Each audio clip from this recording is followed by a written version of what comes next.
Join Kanjipuram SCSVMV NAC A-Grade University. 100% scholarship, excellent placements, global excellence with Indian values. Admissions are open now. பல்வேறு மக்கள் கோரிக்கைகள் நடந்து முடிந்த சட்டமன்ற தேர்தலில் இங்கே பிரச்சாரத்துக்கு வரும்பொழுது மக்கள் கோரிக்கை அளிக்கிறார். கண்டிப்பாக தேர்தல் முடிந்தவுடன் நான் இந்த பகுதிக்கு வந்து கண்டிப்பாக அதுக்குண்டான என்னென்ன கோரிக்கைகளோ அதை நான் நிவர்த்தி செய்வேன் என்று நான் சொன்னபடி இன்றைக்கு இங்கே ஸ்ரீரங்கம் இங்கே சட்டமன்ற தொகுதிக்கு வந்து முதலில் வார்டு 1 அங்கே கிட்டத்தட்ட 3500 ரேஷன் கார்டு இருக்குது. ஒரே ரேஷன் கார்டு 3500 ரேஷன் கார்டு இருக்குது. அது ஜனங்க பொறுத்த வரைக்கும் அது ஒரே நேரத்தில் வந்து அத்தனை பேர் நாங்கள் போகும்போது காத்திருக்க வேண்டியது, கிட்டத்தட்ட அரை நாள் சில நாள் 3 நாள் அங்கே காக்க வேண்டியது இருக்குது. சில நேரம் பொருட்கள் பொறுத்த வரைக்கும் அங்கே அதுவே குறைபாடு இருக்குது. அதனால் நீங்கள் கொஞ்சம் புதிய கடை புதிய கடை நீங்கள் ஒரு பண்ணணும்னு சொன்னாங்க.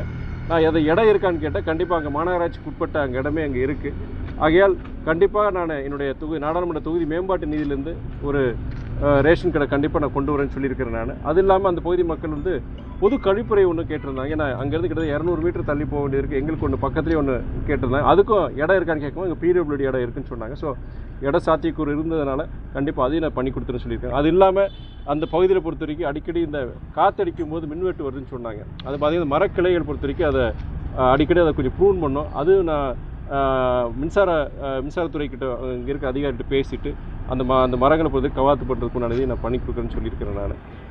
இது போன்ற விஷயங்கள் பொறுத்த வரைக்கும் இன்றைக்கி இந்த இடத்துக்கு வந்திருக்கேன் நான். இந்த கோபுர வாசல் பொறுத்த வரைக்கும் கிட்டத்தட்ட இங்கே இருக்கிற மக்கள் வந்து 3-4 ஆண்டுகளாக இங்கே வந்து பராமரிப்பு வேலை நடக்கிறதுனால இங்கே இருக்க பள்ளிக்கு போகிற குழந்தைகளாக இருக்கட்டும், அலுவலகத்துக்கு போகிறவங்களாக இருக்கட்டும், கிட்டத்தட்ட ஒரு 2-3 கிலோமீட்டர் சுற்றி போகிற மாதிரி சொல்லியிருந்தாங்க. இது யாருமே அதுக்குள்ள நடவடிக்கை எடுக்குன்னு சொல்லியிருந்தாங்க. கண்டிப்பாக இதை சார்ந்த இது விஷயமா இது அறநிலைத்துறை வரதுனால மாண்புமிகு அறநிலைத்துறை அமைச்சர் அன்பு தம்பி ரமேஷ் அவர்கிட்ட பொறுத்த வரைக்கும் நான் கண்டிப்பாக கொண்டு போகிறேன். ஒரு கமிட்மெண்ட் வாங்குறேன்னு சொல்லியிருக்கிறேன் நான். அதிகாரிகிட்ட கேட்டு ஒரு கமிட்மெண்ட் எத்தனை மாதத்தில் முடிக்க போகிறேன் சொல்லி கமிட்மெண்ட் வாங்கிட்டு சீக்கிரமாக இதை திறந்துட்டேன்னா இந்த பகுதி மக்களுக்கு, குறிப்பாக பள்ளிக்கு செல்லும் குழந்தை செல்வங்களுக்கு, அலுவலகத்துக்கு செல்றவங்களுக்கு இது பயனுள்ளதாக இருக்குன்னு சொல்லிட்டு அந்த கோரிக்கை நிறைவேற்ற சொல்லுங்கள். மேற்கொண்டு இன்றைக்கி மாலை வரைக்கும் நிகழ்ச்சிகள் இருக்குது. என்னுடைய திருச்சி நாடாளுமன்ற தொகுதிக்கு உட்பட்ட ஸ்ரீரங்கம் மாத்திரம் கிடையாது, திருவரம்பூர், திருச்சி மேற்கு பல்வேறு இடங்களில் பற்றி மக்கள் பல கோரிக்கைகள் கேட்டிருந்தாங்க. அந்த இடத்துக்கு போய் ஸ்பாட் விசிட் மாதிரி போயிட்டு அதை என்னென்ன அவங்க கோரிக்கைகளுக்கு உண்டான சாத்தியக்கூறுகள் இருக்கா, இல்லை சிலது செய்ய முடியாது, அப்புறம் அதுக்கு விளக்கத்தை நம்ம கொடுக்கணும். அதனுடைய பயணம் தான் இன்றைய பயணம். ஸ்ரீரங்கம் கோயிலை பொறுத்தளவில் பக்தர்களுக்கு தேவையான அடிப்படை வசதின்னு சொல்லும்போது இந்த பார்க்கிங் வசதின்றது எதுவுமே இல்லாமல் இருக்குது. 108 வைணவ கோயிலும் முதல் கோயிலாக இந்த கோயில் இருக்கும்போது இந்த கோயிலுக்குன்னு ஒரு பார்க்கிங் இடம்ன்றது ஒன்றுமே இல்லாமல் இத்தனை ஆண்டு காலமாக இல்லாமல் இருக்குது. அதே மாதிரி முடி காணிக்கை செலுத்தக்கூடிய இடமும் சுகாதாரமற்ற முறையிலும் எந்த ஒரு அடிப்படை வசதியும் இல்லாமல் ஒரு சூழ்நிலை இருக்குது. அதாவது தமிழ்நாட்டு மாத்திரம் கிடையாது, இந்தியாவிலேயே புகழ்பெற்ற ஒரு வரலாற்று சிறப்புமிக்க ஒரு புனித ஸ்தலம்னா அது நம்ம ஸ்ரீரங்கம் தான் சொல்லணும். அது எல்லாருக்கும் பெருமை. அது மதங்களுக்கு அப்பாற்பட்டு சொல்லணும். இங்கே இருக்கிற இதுக்குன்னு ஒரு வரலாறு உண்டு. இதுக்கு இதை வந்து எப்படின்னா தமிழ்நாட்டினோட பெருமையை தான் நம்ம சொல்லலாம். அந்த ஸ்ரீரங்கம் அந்த கோயிலை சொல்லலாம். அப்படி இருக்கும் பொழுது இப்போ என்ன ஒரு சந்தோஷமான விஷயம்னா இந்த ஸ்ரீரங்கம் தொகுதிக்குன்னு நமக்கு ஒரு அமைச்சர் கிடைச்சிருக்கிறாங்க. நல்லா துடிப்பு மிக்க ஒரு இளைஞர் ஒரு அமைச்சர் கிடைச்சிருக்கிறாங்க. அவர் கண்டிப்பாக இங்கே நீண்டகால கோரிக்கைகளை நிறைவேற்றுவார்னு எனக்கு நம்பிக்கை இருக்குது. கடந்த சில வாரங்களாக அவருடைய செயல்பாடுகளை நான் பார்த்துட்ருக்கேன். இங்கே ஸ்ரீரங்கம் தொகுதியாக இருக்கட்டும், தமிழ்நாட்டில் பல்வேறு இந்து அறநிலைத்துறை சார்ந்த இடங்களுக்கு அவர் போகிறது, அங்கே விசாரிக்கிறது, அதுக்குண்டான அந்த குறைபாடுகளை சரி பண்ணுறதுக்குண்டான நடவடிக்கைகள் எடுக்கிறது. நம்முடைய இந்து அறநிலைத்துறை அமைச்சர் அன்பு தம்பி ரமேஷுடைய செயல்பாடுகள் சிறப்பாக இருக்கிறதுனால கண்டிப்பாக நானும் செய்கிறேன். இதில் எனக்கு ஒரு பக்கத்துணையாக எனக்கு ஒரு இன்றைக்கி கிடைச்சிருக்கிறதுனால என் தொகுதிக்குள்ள ஒரு அமைச்சர் இருக்கும்போது எனக்கு இனியும் ஒரு சந்தோஷமான விஷயம். கண்டிப்பாக இந்த குறைபாடுகளை பொறுத்த வரைக்கும் அவர் கண்டிப்பாக நிறைவேற்றுவார். நல்லா சிறப்பாக இதை நம்ம இந்த ஸ்ரீரங்கத்தை பொறுத்த வரைக்கும் ஜிஹெச்சுக்கு போயிருந்தார், ஸ்ரீரங்க ஜிஹெச்சுக்கு போயிருந்தார். நீங்களே பார்த்துருப்பீங்க. நிறைய அங்கே குறைபாடு இருந்தது. கேள்விகளை கேட்டார், பதில்கள் சொன்னாங்க. ஆனால் சென்ற 2020 நானும் போயிருந்தேன். அதே ஸ்ரீரங்கம் நான் என்னென்ன கேள்விகள் கேட்டாரோ அதே கேள்விகள் இப்போ அமைச்சரும் கேட்டிருக்காரு. அதே பதில் அவருக்கும் கொடுத்துருக்குறாங்க. ஆனால் எனக்கு என்னென்னா அமைச்சருக்கு நான் பேசுகிறேன். நீங்கள் ஜிஹெச் போல நான் பார்த்தேன். என்னென்ன இதெல்லாம் நீங்கள் இது பண்ணியிருந்தீங்க. கண்டிப்பாக இதை நம்ம ஸ்ரீரங்கம் ஜிஹெச் பழையபடி நல்ல ஒரு சிறப்பாக ஒரு செயல்பட ஒரு அரசு மருத்துவமனை கொண்டு வரணும்னு சொல்லிட்டு நம்ம உட்காந்து பேசணும்னு சொல்லியிருக்கோம். அவரும் கண்டிப்பாக பண்ணணும்னு சொல்லியிருக்கிறாரு. ஆனால் ஸ்ரீரங்கம் பொறுத்த வரைக்கும் இங்கே பொறுத்த வரைக்கும் கடந்த காலங்களை விட அடுத்து வர காலங்களில் வசந்த காலமாக இருக்குன்னு நான் நம்புகிறேன். சார், இந்த நிதி ஆய்வு கூட்டத்தில் இன்றைக்கி தமிழக முதல்வர் கலந்துருக்கிறாரு. கடந்த காலங்களில் மத்திய அரசு நிதி கொடுக்கல அப்படின்ற ஒரு குற்றச்சாட்டு இருந்துச்சு. இப்போ ஒவ்வொன்றுக்கும் நிதி ஒதுக்கிறதுக்கான ஒரு விஷயமும் நடந்துகிட்டு இருக்கு. இன்னைக்கு முதல்வர் கலந்துக்கிறத எப்படி பார்க்குறீங்க? இது எப்படி தமிழ்நாட்டு இது ஒரு ஆரோக்கியமான விஷயம் தான். அவர் தமிழ்நாட்டுடைய முதலமைச்சர், மாண்பு முதலமைச்சர் அன்பு சகோதரர் திரு விஜய் அவர்கள் பொறுத்த வரைக்கும் டெல்லிக்கு போயிருக்காருங்கிற ஒரு மாநிலத்துடைய முதலமைச்சராக தமிழ்நாட்டு இங்கே தமிழ்நாட்டுக்கு தேவையான திட்டங்கள் நிதி சம்பந்தமாக அங்கே அவர் ஒரு முதலமைச்சரை என்ன நடவடிக்கைகள் எடுக்கணுமோ அதுக்காண்டி அவர் போயிருக்கிறாரு. இது ஒரு ஆரோக்கியமான விஷயமா பார்க்குறேன். பட் அதே வேளையில் வந்து ஒன்றிய அரசு பொறுத்த வரைக்கும் எவ்வளோ தூரம் வந்து நம்ம தமிழ்நாட்டுக்குரிய நிதிகள் கொடுப்பாங்கங்கிறது மிகப்பெரிய ஒரு கேள்விக்குறி. இப்போ இங்கே 100 நாள் வேலை திட்டம் உங்களுக்கு தெரியும். உங்களுக்கு இப்போ அந்த மகாத்மா காந்தி 100 நாள் வேலை உறுதி திட்டம் இருந்தது இப்போ விபி ராம்ஜின்னு மாற்றிருக்கிறாங்க. இப்போ மாநிலத்தோட பங்களிப்பு முன்னாடி 100% ஒன்றிய அரசு கொடுத்துட்டு இருந்தாங்க. இப்போ மாநில அரசோட பங்களிப்பு கிட்டத்தட்ட 40 விழுக்காடு கொண்டு வந்துட்டாங்க. இப்போ அப்படி இருக்கும்போது இப்போ நமக்கு 7,500 கோடி நமக்கு தமிழ்நாட்டுக்கு ஒதுக்கி இருக்கிறாங்க. அந்த 40% தமிழ்நாடு கொடுக்கணும், கிட்டத்தட்ட 5,000 லட்சம் கோடி நம்ம கொடுக்கணும். ஏற்கனவே 10 லட்சம் கோடி கடன் இருக்குது. இது போன்ற விஷயங்கள் பொறுத்து மேலும் நிதி நெருக்கடிகள் இப்படி வந்து ஒன்றிய அரசு கடந்த காலங்களை விட இப்போ வந்து அவங்க சிறப்பாக செஞ்ச சந்தோஷம்தான். பாசிட்டிவாக சில அறிவிப்புலாம் வந்திருக்கு. பட் நாளடைவில் வந்து இது இருக்குமா, இல்லைனா வெறும் அறிவிப்புலாம் இருந்துக்கிட்டு பழையபடி தமிழ்நாட்டுக்கு வர வேண்டிய நிதியை வராமல் இருந்துச்சுன்னா ரொம்ப சிரமமாக இருக்கும். சற்று நேரத்துக்கு முன்பாக திமுக கூட்டணி வந்து சிபிஐ அவர் வந்து விலகிறதா சொல்லியிருக்காங்க. அறிவிப்பும் கொடுத்துட்டாரு. வீரபாண்டியன் அவரே வந்து சொல்லிட்டார். இப்போ வந்து தொடர்ந்து வந்து திமுக கூட்டணி வந்து ஒவ்வொரு கட்சிகளும் வெளியேறதை எப்படி பார்க்குறீங்க? அதுவும் வரப்போகிற தேர்தலில் வந்து தனித்து போட்டியணும்னு அவங்க நிர்வாகிகள்லாம் சொல்லியிருக்கிறதாகவும் அவங்க சொல்லியிருக்காரு திமுக. அதாவது திராவிட முன்னேற்ற கழகம் பொறுத்த வரைக்கும் அவங்க தனித்து போட்டிங்கிறது அந்த கட்சியோடைய ஒரு முடிவு, அவங்களுடைய விருப்பம், அவங்களுடைய உரிமை.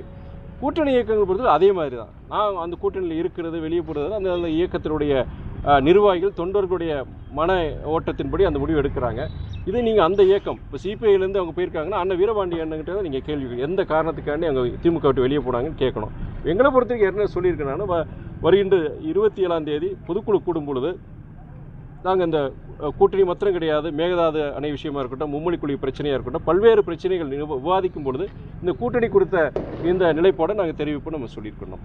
தமிழக பட்ஜெட்டை விரைவில் சட்டமன்றத்தில் அறிவிக்க போகிறாங்க. ஸோ இந்த எதிர்பார்ப்புகள் அறிவித்த வாக்குறுதிகள் வரணும் எதிர்பார்க்கலாமா, இல்லை இந்த பட்ஜெட்டுக்கு ஏற்ற மாதிரியான அறிவிப்புகள் இருக்கும்னு? நம்முடைய முதலமைச்சர் ஒன்று தெளிவாக வெளிப்படையாக ஒன்று சொல்லியிருக்கிறார். என்ன சொல்லியிருக்கிறாருன்னா, இன்றைக்கி இருக்கிற நிதி நிலைமை 10 லட்சம் கோடி கடன் நம்மளோட தமிழ்நாட்டுக்கு இருக்குது. இந்த சூழ்நிலையில் நான் நிறைய வாக்குறுதிகள் கொடுத்துருக்குறேன். அந்த வாக்குறுதிகள் பொறுத்தவரைக்கும் எல்லாத்தையும் நிறைவேற்றுறதுக்குண்டான ஒரு சிரமமான சூழ்நிலை இருக்குதுன்னு அதுக்கு முதல் உரையிலே அவர் சொல்லியிருந்தார், வெளிப்படையாக சொல்லியிருந்தார், மறைக்கல அவர். அப்போ எல்லாரும் கேட்டாங்க, அப்போ இவ்வளோ அறிவிப்புகள் கொடுத்துருக்கிறாரு, குறிப்பாக மகளிருக்கான அந்த உரிமை தொகை கிட்டத்தட்ட 2,500 சொல்லியிருந்தார். அது இல்லாமல் நீங்கள் வேளாண் கடன் கொடுத்து முழு தள்ளுபடி சொல்லியிருந்தார். இப்போ வந்து சிறு விவசாயிகளுக்கு 50,000 ரூபாய்க்கு உட்பட்டதுன்னு சொல்கிறாங்களே, அப்படியே பல விமர்சனங்கள் வரும்பொழுது அது வந்து என்னென்னா இன்றைய நிதிநிலை ஒரு வெள்ளை அறிக்கை, ஒரு ஒயிட் பேப்பர் மாதிரி நான் கொடுத்துட்டு அதன் அடிப்படையில் எதனால் நாங்கள் நிறைவேற்றுவோம், எப்படி என்னென்ன திட்டங்கள் நாங்கள் கொண்டு வர போகிறோம். அப்போ வந்து சிலதை பொறுத்த வரைக்கும் உடனே செய்ய முடியாது, காலப்போக்கில் அதை நிறைவேற்றுறதுக்கு உண்டான முயற்சி நாங்கள் எடுப்போம்னு சொல்லி முதலமைச்சர் திரு சகோதரர் ஜோசப் விஜய் தெளிவாக சொல்லியிருந்தார். அதன் அடிப்படையில் ஒரு சிறப்பான ஒரு நிதி அறிக்கை, ஒரு பட்ஜெட் வருங்கிறது நம்ம எதிர்பார்ப்போம். சிங்கப்பெண் அதிரடி திட்டம் தொடங்கியிருக்கு. எல்லா ஊர்லேயும் இப்போ நேற்றிலேருந்து அந்த களத்துலையும் அந்த காவல்துறையினர் வந்து ஈடுபட்டு இருக்காங்க. ஸோ இந்த திட்டம் எப்படி இருக்கும்னு நினைக்கிறீங்க? வரவேற்பு சிங்கப்பெண் அதிரடி அந்த திட்டம் வந்து பொறுத்த வரைக்கும் ஒரு சிறப்பான திட்டம். குறிப்பாக பெண்கள் குழந்தைகளுடைய பாதுகாப்பு கருதி தொடங்கப்பட்ட ஒரு திட்டம். சென்னையில் யாருக்கும் தொடங்கியிருந்தாங்க, நேற்று திருச்சியிலையும் மதுரையிலையும் அவங்க தொடங்கியிருக்கிறாங்க. கிட்டத்தட்ட அதுக்கு உரிய நிதியை ஒதுக்கீடு செய்து கிட்டத்தட்ட 2,500 பேர் அதுக்கு தேர்ந்தெடுத்த மாதிரி நான் கேள்விப்பட்டேன். நான் அதுக்குண்டான நவீன கருவிகள், அவங்களுக்கு உண்டான வாகனங்கள் முதற்கொண்டு அதை ஏற்பாடு செஞ்சுருக்கிறாங்க.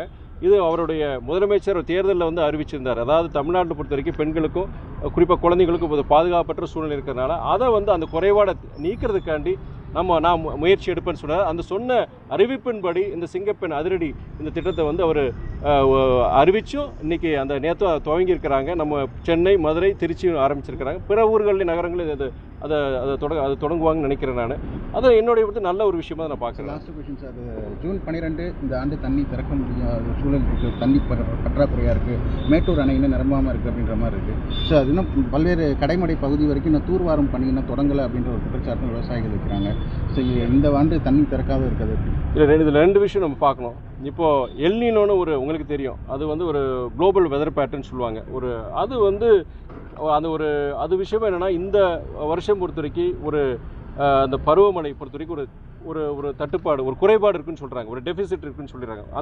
அப்படி மழை கொஞ்சம் கம்மியாக இருக்கும் பொழுது உங்களுக்கே தெரியும், உங்களுக்கு காவேரியில் அங்கே மழை பெஞ்சு அங்கே மேற்கு தொடர்ச்சி மலையில் குறிப்பாக அங்கே காவேரி கர்நாடகா பகுதியில் அங்கே காவேரியில் தண்ணி வந்தால் தான் நமக்கு இங்கே போனோம். தண்ணி வந்தாலே இங்கே தண்ணி அவங்க கொடுக்க மாட்டேங்கிறாங்க. அப்படி இருக்கும் பொழுது மழை குறைபாடு இருக்கிற ஒரு பருவ காலத்தில் அது எவ்வளோ மழை பெய்ய போகுது, எவ்வளோ அவங்க நம்ம கொடுக்க போகிறாங்கிற ஒரு மிகப்பெரிய ஒரு கேள்விக்குறி.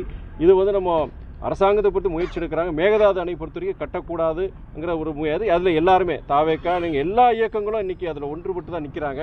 ஆனால் இருந்தாலும் கர்நாடகா அங்கே இருக்கிற அரசு பொறுத்த வரைக்கும் நாங்கள் கண்டிப்பாக நாங்கள் மேகதாது அணை கட்டணும்னு சொல்கிறாங்க. இது போன்ற சூழலை பொறுத்த வரைக்கும் இந்த வருஷம் பொறுத்த வரைக்கும் சொல்கிற மாதிரி ஒரு இந்த எல்னினோ இந்த ஒரு காலநிலை மாற்றம்னு சொல்கிறாங்க. அதில் அதனால் மழை உலகம் முழுவதும் இந்த ஒரு குறைபாடு இருக்குன்னு சொல்கிறாங்க. நம்ம பருவமழை குறையிறதுக்கு வாய்ப்பு இருக்குன்னு நம்ம இந்தியாவில் இருக்க பல செய்தி நாளிதழ்களே அது வந்திருக்குது. அப்படி இருக்கும்பொழுது அதன் அடிப்படையில் அரசாங்கம் பொறுத்த வரைக்கும் அதுக்கு உரிய நடவடிக்கைகள் எடுக்கணுங்கிற என்னுடைய ஒரு கோரிக்கை.